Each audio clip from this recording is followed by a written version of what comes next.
नमस्कार. मी निवेदिता सराफ. ठाणे आर्ट गिल्ड, लोकसत्ता.com, आणखीन बारोमासची टीम, ह्या सगळ्यांची मी खूप आभारी आहे. त्यांच्या संयुक्त प्रयत्नातूनच हा एक उपक्रम चालू आहे. 21/42. यात मी आज तुमच्यासमोर वाचणार आहे शिवाजी सावंतांची अतिशय सुप्रसिद्ध कादंबरी, माझी खूप आवडती कादंबरी मृत्युंजय, यातलं एक प्रकरण, कुंती. काही चूकभूल झाली तर मला क्षमा करा.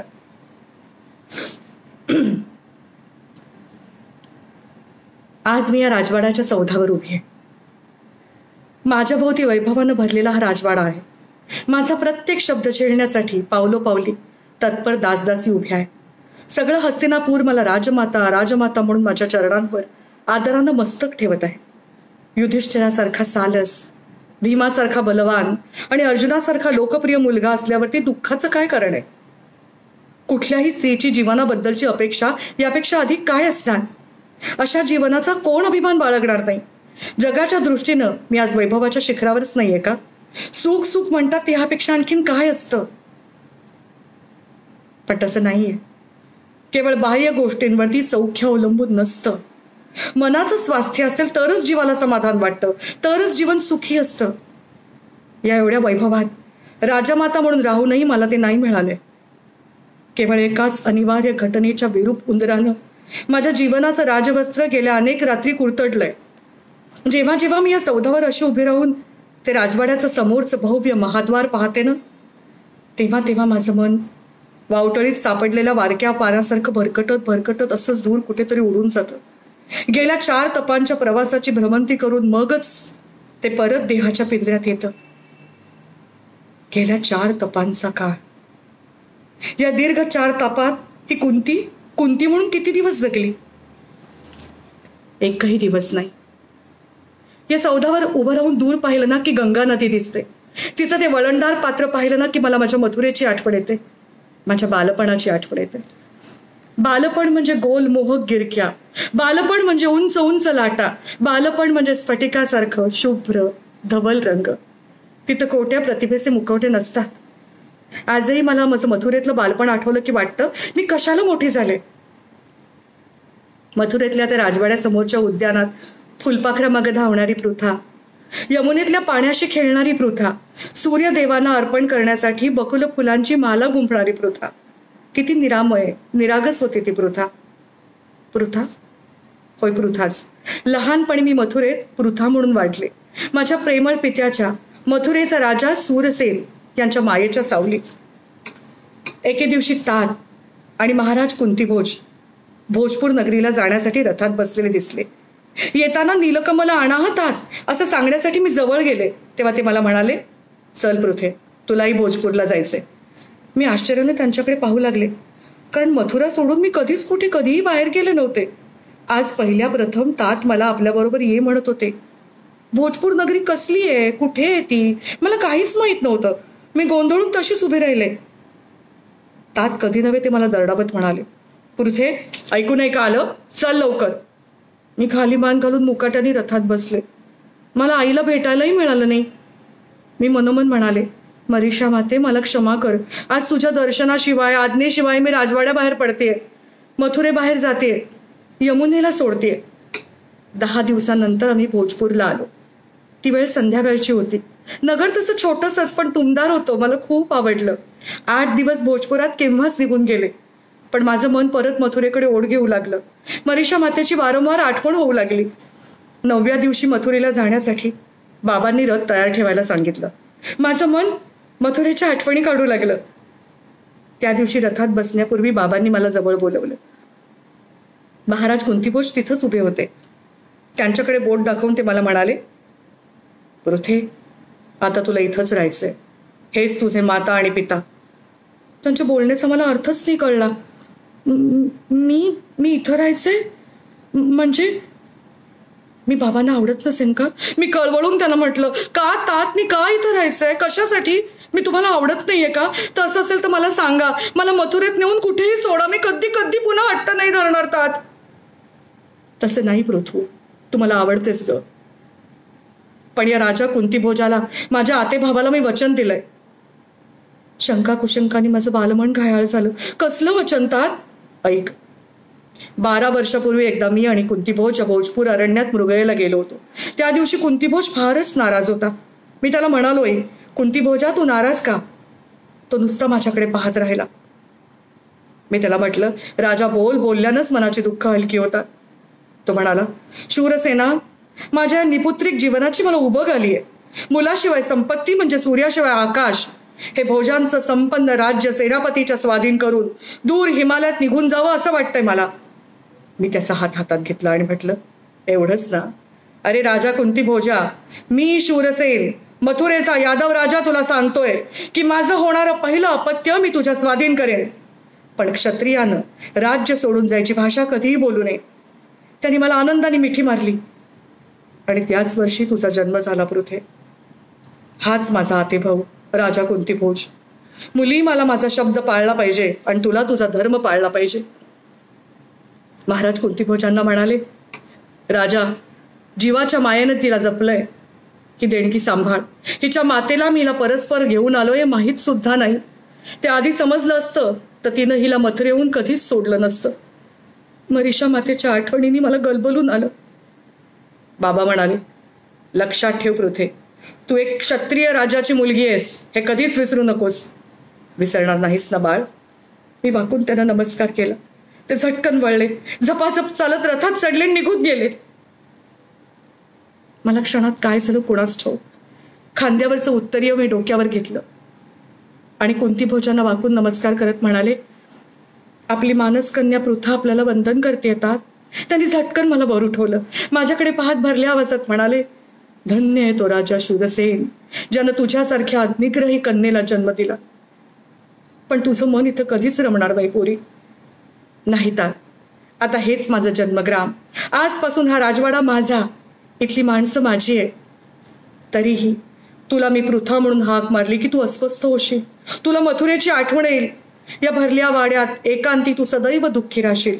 पण मी ठरवलंय, तुला पृथा न म्हणता आजपासून कुंती म्हणणार, माझ्या नावावरून. तुला हे नाव कदाचित आवडणार नाही. मी झटकन पुढे होऊन वाकून त्यांना वंदन करत म्हणाले, आपली कन्या कुंती आपणाला वंदन करते येतात. माझ्या त्या अनपेक्षित उद्गारांनी ते भारावून गेले. त्यांनी मला वर उठवलं आणि मला कवटाळत म्हणाले, कुंती, वाईट वाटून घेऊ नकोस पोरी. तुझ्या पित्याची तुला इथे आठवणही होणार नाही. पण तू जर इथे राहिली नाहीस तर या राजवाड्याला अवकळा येईल. गेली 14 वर्ष मी तुझी वाट पाहतोय. ही वास्तू राजस्त्रीची वाट पाहते. नाही, मी इथून कधीच जाणार नाही, मी निर्धारानं आणि निश्चयानं म्हणाले. मला नेहमीच मथुरेची आठवणी, पण मनाच्या निर्धारानं मी ती पुसून टाके. कारण इथं मी पृथा नव्हते, इथं मी कुंती होते. एका मान्यवर राजाची एकुलती एक कन्या, भोजपूरच्या राजवाड्याची एकटीच राजस्त्री. मग पृथा कोण होती? पृथा कुंतीच्या जीवनातलं एक स्वच्छंदी फुलपाखरू होतं. पृथा म्हणजे कुंतीच्या जीवनातलं एक स्वप्न होतं, पण नुसतं स्वप्न. भोजपुरात राजकुमारी कुंती म्हणून मला सर्वजण मान देऊ लागले. मला कोणत्याही गोष्टीची कमतरता भासू नये म्हणून बाबा चटू लागले. अशा अवस्थेत तिथंच 2 वर्ष गेली. मला त्या राजवाड्याची सवय होऊ लागली होती. एक दिवस माझी खास दासी धात्री, मी आणि बाबा असेच महालात होतो. इतक्यात एक दूत धावत आला. महाराज, पूर्वेकडून निषादांचं सैन्य वाटचाल करत येत आहे, आपल्या भोजपुरावर चालून येत आहे. काय म्हणतोस? असा जा आणि सेनापतींना रणभेरी शंख फुंकायला सांग. या भोजपुरात कुंतीभोज आहे, तोपर्यंत राज्य स्वतंत्र राहील, जा. नगरात सगळीकडे शंख आणि रणभेरी घुमू लागल्या. शूर सैनिक स्वातंत्र्यासाठी मरायला तयार झाले. दोन्ही सैन्यांची गाठ पडली. कधी निषादांची सरशी होई, कधी आमची. पण भोजपुराच्या चिवट सैन्यापुढे त्यांचं काही चाललं नाही. 10 दिवस तरी वाट पाहिली आणि परत ते विंध्य पर्वताच्या दिशेने आले तसे निघून गेले. बाबा यशस्वी झाले. सगळं नगर उत्साहाने भरून गेलं. 15 दिवसानंतर बाबा विजय येऊन परत येत होते. महाद्वारात मी त्यांना ओवाळलं. सगळ्या नगरजनांनी विजयोन्मादानं घोषणा केल्या, राजा कुंती भोजाचा विजय असो, राजकुमारी कुंती देवींचा विजय असो. अभिमानानं छाती फुगवत बाबांनी महाद्वारात पाऊल टाकलं. इतक्यात एक तीक्ष्ण आवाज सगळ्यांची काळीज कापीत वाड्याच्या प्राकारात घुमला. विजेच्या कडकडाटासारखा. प्राकाराच्या पाषाणावरही भीतीनं रोमांच उभे राहावे तसा. राजा, विजयाच्या आनंदाने एवढा उन्मत्त झालास काय? तुझ्या वाड्यासमोर कोण अतिथी उभा आहे याची तुला जाणीव नाही? आम्ही आवाजाच्या दिशेने पाहिलं. एक लांबच लांब दाढी असलेला जटाधारी कृश आणि उंच असा ऋषी होता तो. त्याचा रंग तांबूसर होता. बाबा तत्परतेने पुढे झाले. ऋषींच्या पायावर त्यांनी सरळ लोळण घेतली. गुरुदेव, क्षमा असावी, स्वारीहून परततोय. आपल्या आगमनाची कल्पना नव्हती. आगमनाची कल्पना द्यायला मला तू काय तुझ्या पायाचा मांडलिक समजलास? या पृथ्वीच्या पाठीवर हवं तिथं मुक्तपणे संचार करणारा मी एक ऋषी आहे, हे विसरलास की काय? क्षमा असावी महाराज, बाबा हात जोडून दिनवाणेपणे म्हणाले. ठीक आहे राजा, चल. सगळ्या लोकांनी सुटकेचे निश्वास सोडले. धात्रीनं मला पुढे होऊन नमस्कार करायला सांगितलं. मीही हळूच पुढे झाले आणि त्या ऋषींना वाकून नमस्कार केला. राजा, ही कोण? त्यांनी बाबांना प्रश्न विचारला. ही माझी कन्या कुंती. तुझी कन्या? राजा, तू कोणापुढे बोलतोस याची नीट जाणीव आहे का तुला? नाही नाही गुरुदेव, क्षमा असावी. ही शूरसेन राजाची कन्या पृथा, माझी मानस कन्या कुंती. हे बघ राजा, मला एक महायज्ञ करायचा आहे इथं या भोजपुरात आणि तुझ्या वाड्यात. माझा अंतरात्मा मला तसा आदेश देतोय. सेवक सेवेला तत्पर आहे, बाबा वाकून म्हणाले. हा महायज्ञ साधा नाही राजा. या यज्ञानं ज्या पंचमूलतत्वाने हे जग साकारलंय त्या पंचमहाभूतांना मी माझ्या पायाचे दास बनवणार आहे. ज्या शक्तींच्या जोरावर हे सगळं जग चालतं त्या सगळ्या शक्तींना या यज्ञानं मी दास बनवणार आहे, समजलास? या यज्ञात जर काही कमी पडलं, नाही गुरुदेव, मी आणि कुंती आपणाला काहीच कमी पडू देणार नाही. लक्षात ठेव कुंती भोजा, हा यज्ञ सगळ्या आर्यवर्तात पहिल्या प्रथम केला जाणार आहे. गेली 3 तपयासाठी हिमालयात मी घोर तपश्चर्या करून मनाचं दिव्य सामर्थ्य मिळवून परत आलोय. ऋषींनी वाड्याच्या महाद्वाराहून पाऊल आत टाकलं. दुर्वास ऋषींचा विजय असो. दुर्वास ऋषी गरकन वळाले. राजा, मला हा गोंधळ मुळीच चालणार नाही. मला संपूर्ण एकांत हवाय. ते परत कडाडले. ते दुर्वास ऋषी होते, अत्रि ऋषींचे पुत्र, महासती अनुसयेचे पुत्र, योगीराज दत्तात्रयांचे बंधू, आर्यवर्तातील सर्वात कोपिष्ट ऋषी दुर्वास. लागलीच वाड्यासमोर एक पर्णकुटी उभारण्यात आली. जिथे सैनिकांची संचलनं होत तिथं दुर्वास ऋषींचे गंभीर मंत्रोच्चार घुमू लागले. भल्या पहाटे उठून दुर्वास ऋषी अश्वनदीत स्नान करून येत आणि मंत्र साधनेसाठी पूर्वेकडे तोंड करून बसत. समोरच्या यज्ञकुंडात निरनिराळ्या समिधा टाकत. दुर्वास ऋषी किती विक्षिप्त आणि हेकेखोर होतं त्यांचं वागणं. ज्यानं जग निर्माण झालं आहे त्या दिव्य शक्तीवर ते विजय मिळवणार होते. पंचमहाभूतांना ते दास करणार होते. अशा दुर्वासांची सेवा करण्याचं काम बाबांनी माझ्यावर टाकलं होतं. त्यांनी मला तशी ताकीद दिली होती की दुर्वास ऋषी कितीही चिडले तरी तू त्यांना उलट बोलू नकोस, मुखावर कंटाळा दिसू देऊ नकोस, त्यांच्या सेवेत काहीच कमी पडू देऊ नकोस. त्या विक्षिप्त माणसाच्या सहवासात जास्त दिवस राहिले तर मला वेळ लागेल की काय अशी मला भीती वाटू लागली. 1 नाही 2 नाही, चांगले 10 महिने हे विचित्रपणाचं वागणं मी सगळं सहन केलं. शेवटी दुर्वास ऋषी पर्णकुटीच्या बाहेर पडेनासे झाले. शेवटचे 2 महिने तर ते बिलकुल अबोल होते. फक्त दूध आणि फळं हाच त्यांचा आहार असे. रात्री न झोपता ते एकसारखे रात्रभर मंत्र पुटपुटू लागले. त्या दिवशी मला गाढ झोप लागली होती. मी पहाटेच जागी झाले ते मोठ्या आवाजानं. पर्णकुटीतून दुर्वास ऋषी एकसारखे ओरडत होते. नुसतं दूध पिऊन आणि फळं खाऊनही त्यांचा आवाज विजेच्या कडकडाटालाही लाजवेल असा कणखर होता. ते आनंदाने आरोळ्या मारत होते. कुंती भोजा, कुंती भोजा.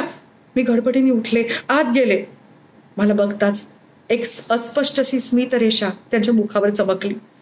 गणगंभीर आवाजात ते म्हणाले, कुंती, माझी सेवा केल्याचं फळ आज तुला मिळेल. सगळं जग यापुढे तुला वीरांची जननी म्हणून ओळखेल. ये, बैस. मी तशीच उभी राहिले.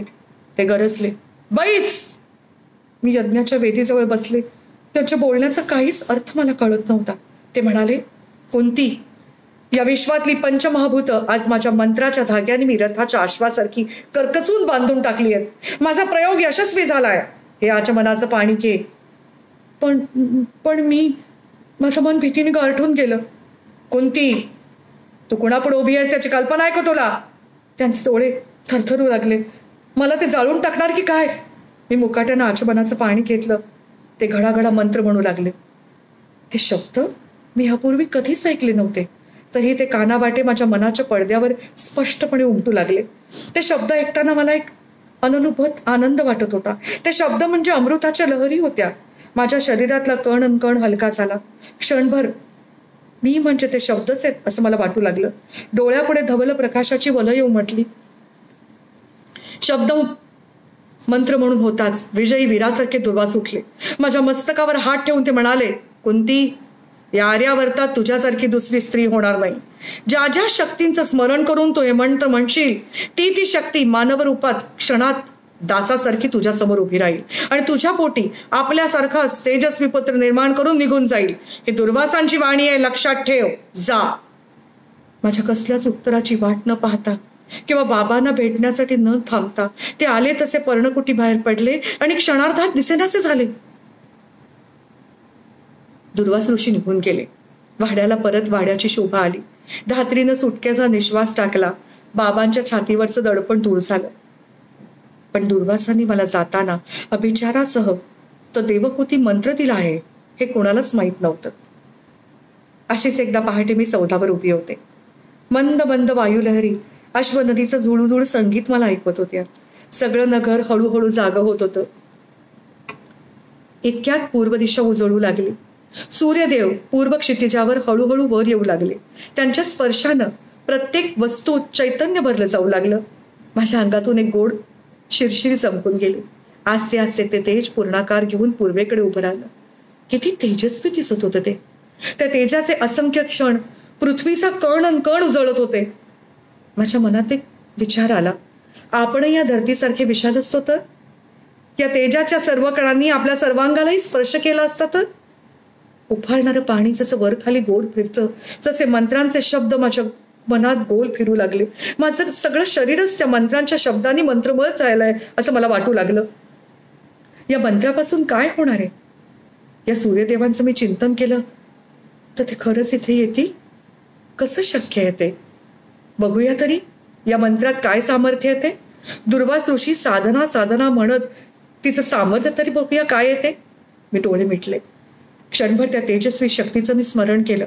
हात जोडून मी भराभर मंत्रोच्चार करू लागले. त्या एकेका शब्दाबरोबर माझं शरीर हलकं हलकं होत होतं. मनाची जाणीव नष्ट होत चालली होती. मंत्रांचे शब्द एकापेक्षा एक असे वरचढ आवाजात माझ्याकडून म्हणले जाऊ लागले. शरीराची जाणीव नष्ट होऊ लागली. मन तेही उरलं नाही. सगळ्या वस्तू दिशेनाशा झाल्या. मी म्हणजे केवळ एक तेजाची ज्योत झाले. त्या ज्योतीला इतर काही दिसत नव्हतं. पूर्वेकडून एक अतिशय तेजस्वी कांतीचा दैदिप्यमान पुरुष येत होता. त्याच्या कानात प्रकाशवलय फेकणारी दिव्य कुंडल होती. केस सोनेरी वर्णाने चमकत होते. डोळ्यातून तेजस्वी प्रकाशलहरी बाहेर पडत होत्या. मुद्रेभोवती तेजाची आभा पसरली होती. अंधाराचं राज्य आपल्या ऐटदार चालीने जाळत तो सौधाकडे येऊ लागला. दशदिशांना असह्य किरण शलका उधळीत माझ्या मानवरूपी शरीरात त्या दैदिप्य पुरुषांनी स्पर्श केला. ती ज्योत थरारली. विरोधासाठी मान हलवून डोलली. दोघांचा बोल असा भाषेत एक संवाद झाला. डोळ्यापुढे तेजाची वलय गरागरा फिरत होती. पायातली शक्ती गेल्यासारखं वाटत होतं. मी उभे राहिले तर सौदावरून धाडकन खाली कोसळेन की काय या भीतीने मी मटकन खाली बसले. माझ्या पाठीवर कोणाचा तरी हात टेकवला आणि टेकवला तसा तो झटकन पुन्हा उचलला. मी वळून पाहिलं. ती माझी खास दासी धात्री होती. चमत्कारिक दृष्टीने ती माझ्याकडे पाहत होती. डोळे विस्फारून ती म्हणाली, राजकुमारी, किती ज्वर भरलाय तुमच्या अंगात. चला प्रथम मी तुम्हाला औषधी देते. त्या दिवसापासून मला जे जे काही वाटत होतं ते सगळं अतर्क्य होतं. वाड्यातील दासदासीनं माझ्या वागण्याचं कोडं पडलं. पण माझं मन नेहमी आकाशात उंच भराऱ्या मारू लागलं. उगाच बाहेर प्रकाशात बसावं असं वाटू लागलं. मी सौदावर उभी राहून सूर्यदेवांकडे पाहू लागले. माझ्या सर्वांगात अमूलाग्र बदल पडत होता. धात्री माझ्याकडे विचित्र दृष्टीने पाहत होती. तिच्या वृद्धत्वानं आधीच आठ्यानी जाळीदार झालेल्या कपाळावर आणखी एक आठी जादा उठली.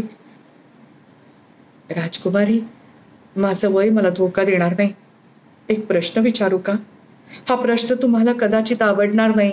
या म्हातारीला वेळ लागलाय. हिच्या पाठीवर आसुडाचे फटके मारून हिला विंध्याच्या अरण्यात सोडा अशी आज्ञा तुम्ही सोडाल. धात्री, तू वाड्यावरची सर्वात वृद्ध आणि सर्वात प्रामाणिक दासी आहेस. विचार, तुला काय विचारायचं ते स्पष्टपणे विचार. थरथरत्या मानेनं तिनं विचारलं, राजकुमारी, तुम्ही माता होणार? धात्री, तू कोणासमोर बोलतेस याची जाणीव आहे का तुला? मी बोठांना किंचाळले, अंगावर सर्प पडल्यासारखी. राजकुमारी, माझे केस पिकले. या वाड्यातल्या 3 राजपेढ्या मी बघितल्या आहेत. आपलं शरीर समोरच्या दर्पणात एकदा निरखून बघा. आपली मान जास्त चालवीत ती महालाबाहेर जाऊ लागली. माता, माता? त्या 2 शब्दांच्या मुष्टियोद्ध्यांनी माझ्या मनाला निर्दयपणे बोकलायला सुरुवात केली. सगळा महाल माझ्या भोवती गरगरा फिरतोय असं मला वाटू लागलं. धरतीनं दुभंगून मला पोटात घेतलं तर बरं होईल असं मला झालं. मी माता होणार होते, कौमार्यावस्थेत माता. मातृत्व हा स्त्रीला मिळणारा सर्वात श्रेष्ठ वर आहे, पण मला मिळणारा हा वर शापासारखा नव्हता काय? दुर्वास ऋषींचे ते उद्गार माझ्या कानात घुमू लागले. तू वीरांची जननी होशील, त्यांच्या मंत्राचे ते तुटक शब्द कानात निनादू लागले. क्षणात माझ्या मनाच्या घुमटात बाबांचे शब्द घुमू लागले. वीरांनी विजयाच्या धुंदीत जगावं आणि वीर कन्यांनी शीलासाठी मरावं. शील, स्त्रियांचं अमोल लेणं. शील म्हणजे आधी स्त्रीचा श्वासोश्वास. तू एक क्षत्रिय राजाची मुलगी आहेस हे कधीच विसरू नकोस. क्षत्रिय कन्या, शील. शब्दांचा मुसळधार पाऊस पडू लागला. स्वरांचे नाच सुरू झाले. शील, क्षत्रिय कन्या, शील, क्षत्रिय कन्या. कानावर हात ठेवून मी डोळे मिटून जोरात ओरडले, धात्री थांब. धात्री, मी राजकुमारी कुंती तुला सांगते, जगातलं सगळ्यात दाहक जहर जे असेल ते संध्याकाळच्या हात माझ्या हातात पडलं पाहिजे.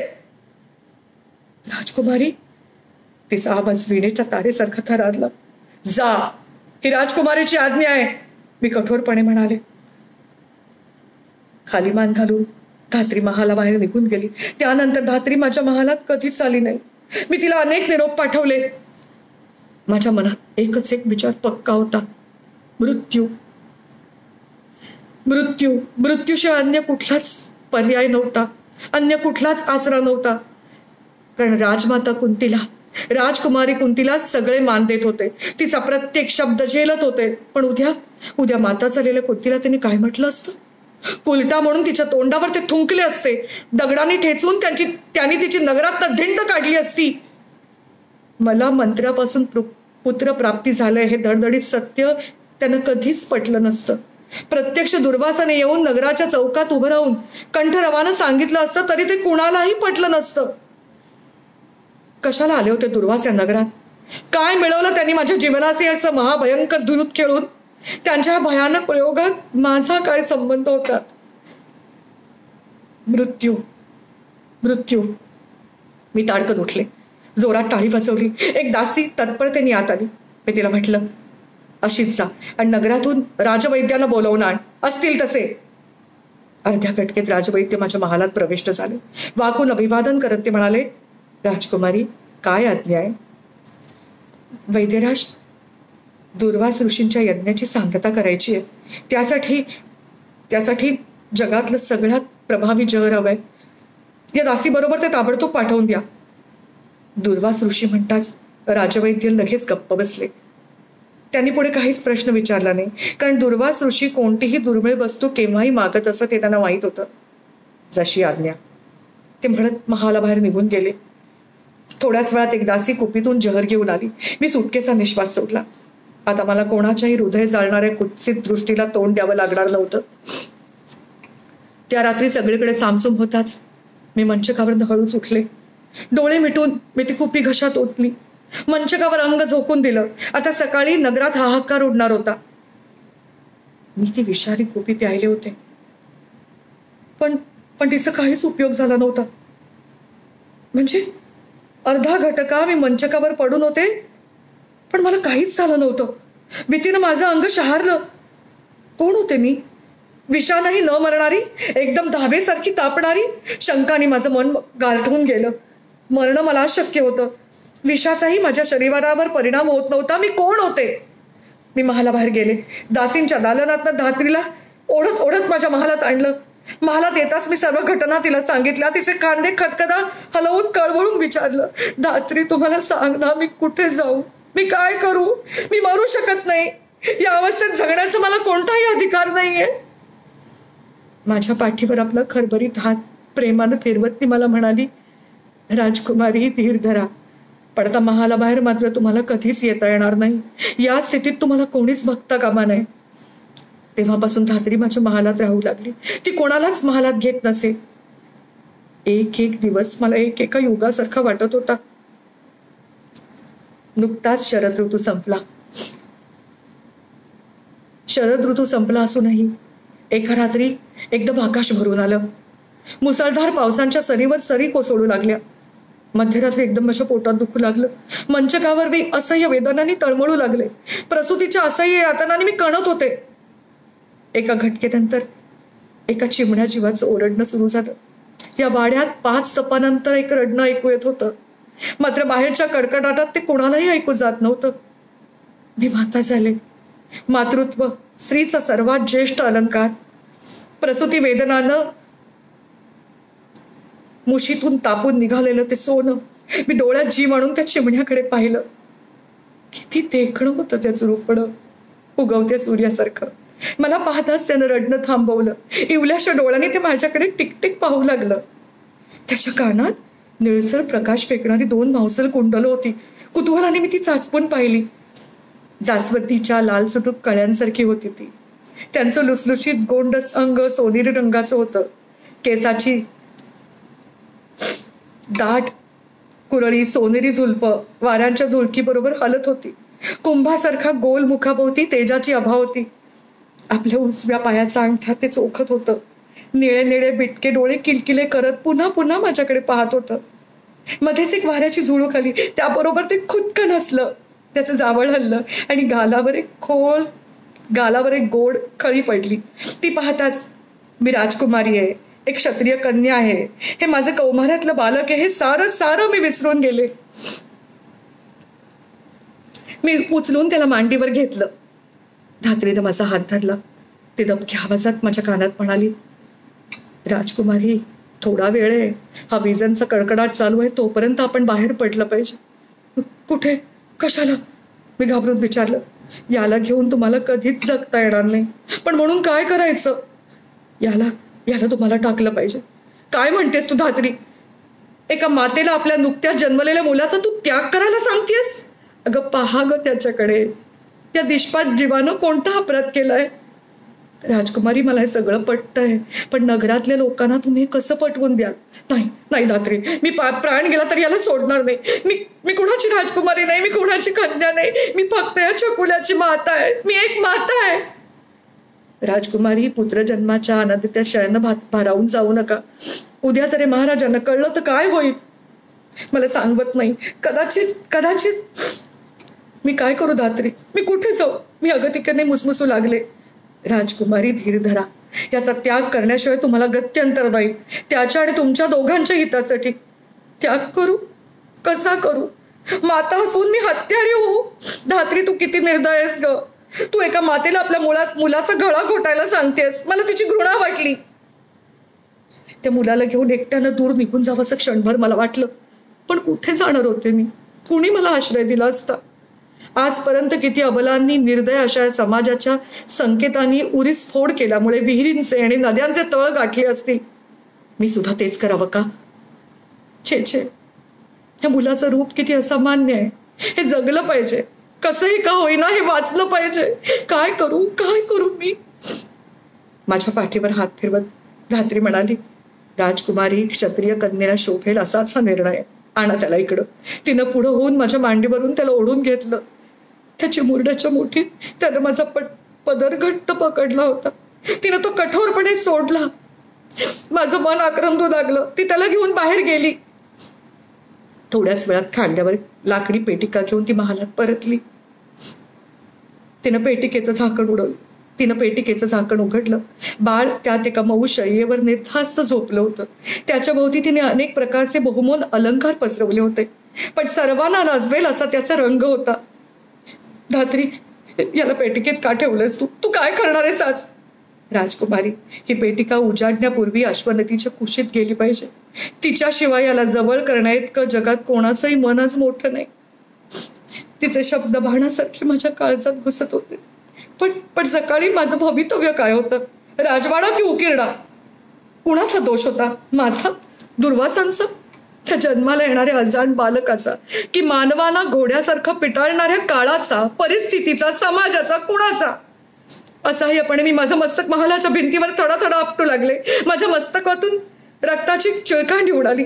धात्रीनं पुढवून विक्रांत मला मागं खेचलं. धात्रीनं पेटिका उचलली. ती पुढे चालू लागली. सगळा वाडा पहाटेची साखर झोप घेत होता.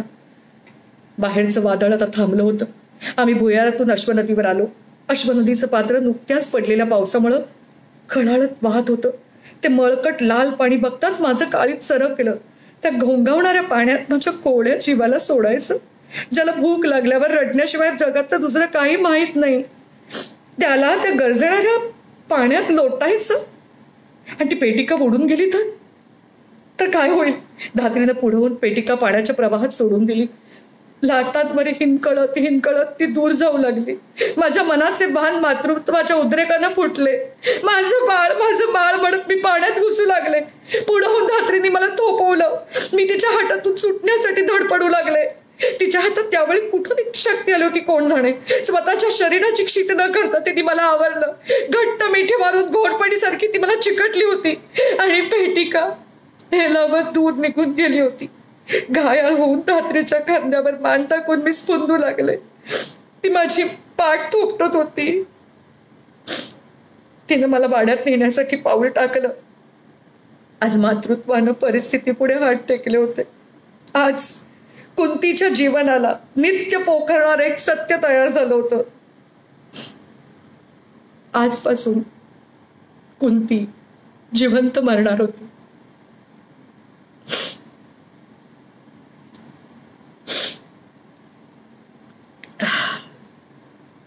हे वाचन तुम्हाला कसं वाटलं हे नक्की कळवा. या ड्रॉपबॉक्स मध्ये तुमच्या प्रतिक्रिया आम्हाला कळवा. ठाणे आर्ट गिल्ड, टीम 12 मास आणि लोकसत्ता.com यांच्या संयुक्त प्रयत्नानं हा 21-42 हा जो उपक्रम चालू केलाय, त्यातली कथा कशी वाटली हे नक्की सांगा. आमचं पेज लाईक करा. आणि फक्त घरी थांबा या सगळ्यांच्या वतीनं आपले माननीय पंतप्रधान, आपले माननीय मुख्यमंत्री, पोलीस, ठाणे आर्ट गिल्ड आणि लोकसत्ता.com या सगळ्यांच्या वतीनं हात जोडून मी तुम्हाला विनंती करते की घरात थांबा. जीवनावश्यक वस्तूंसाठी सुद्धा बाहेर पडायचा प्रयत्न करू नका. शक्यतोवर फोनवर मागवा. आपल्याला जे काही संकेत दिलेत, आपल्याला ज्या काही सूचना दिल्या आहेत त्या नक्की पाळा. आणि माझी खात्री आहे आपण सगळ्यांनी जर हे पाळलं तर लवकरच हे संकट दूर होईल, सगळं पूर्ववत होईल. सगळं जेव्हा पूर्ववत होईल तेव्हा तुम्ही नक्की 12 मास नाटक पाहायला या. आता 5 मिनिटाचं मध्यांतर होईल आणि त्यानंतर एक अतिशय उत्कृष्ट अभिनेत्रा, उत्कृष्ट गायक सुमित राघवन आपल्या भेटीला येणार आहे. नमस्कार.